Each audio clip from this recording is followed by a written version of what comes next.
পূর্ব মেদিনীপুরের মেচোগ্রাম থেকে Panskura super speciality হাসপাতাল যাওয়ার একটাই রাস্তা। আর এই রাস্তা দিয়ে অসুস্থ রোগীদের অ্যাম্বুলেন্সে করে নিয়ে যেতে হয়।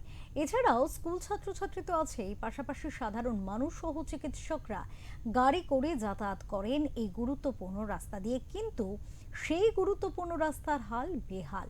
হাসপাতাল থেকে ঢিলছোড়া দূরত্বে রাস্তার উপর রয়েছে বিশাল বিশাল গর্ত। বর্ষাকালে সেই গর্ত জলে ভরে যেন পুকুরের আকার ধারণ করে।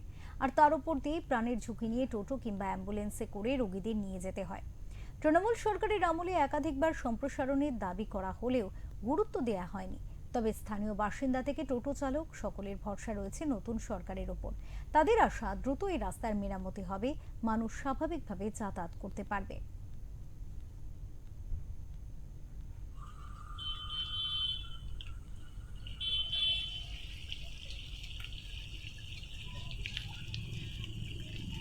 খুব অসুবিধার মধ্যে যেতে হয়।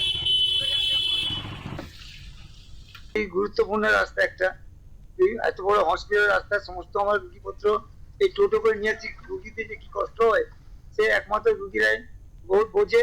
কিন্তু এই রাস্তার উপরে চলা খুব অসুবিধাজনক হয়ে গেছে। আজকে আমরা এই রাস্তার জন্য আমরা অনেক কিছু করার পরেও কিছু হয়, আজ পর্যন্ত রাস্তা কিছু করেও নি। সরকারকে এটা দেখা অতি অবশ্যই দরকার।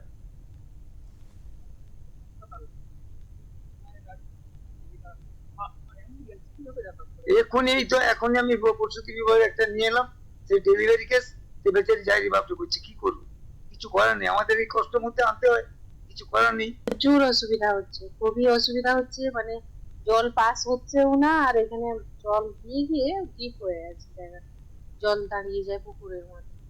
হম আর তো ডেলিভারি পেশেন্ট যাচ্ছে, সবই যেন মনে হচ্ছে এখানেই হয়ে যাবে। সত্যি কথাই, মানে যেভাবে রাস্তায় গাড়ি যাচ্ছে, সবারই খুব অসুবিধা হচ্ছে। স্কুল ছাত্রছাত্রী সবাই যাচ্ছে এখান দিয়ে, না ডাক্তার বাবুরা গাড়ি নিয়ে যাচ্ছে, পেশেন্ট পার্টিরা যাচ্ছে, তবুও তো দেখছি কিছুই হচ্ছে না। কেউই এর আগে অনেকবারই ফটো টটো তুলে নিয়ে গেল, ভিডিও অফিস থেকে এলো, ফটো তুললো, আমাদের তরুণ ভট্টাচার্য মশাই এলেন, ফটো তুলে নিয়ে গেলেন, কোথায় কি কিছুই হলো না।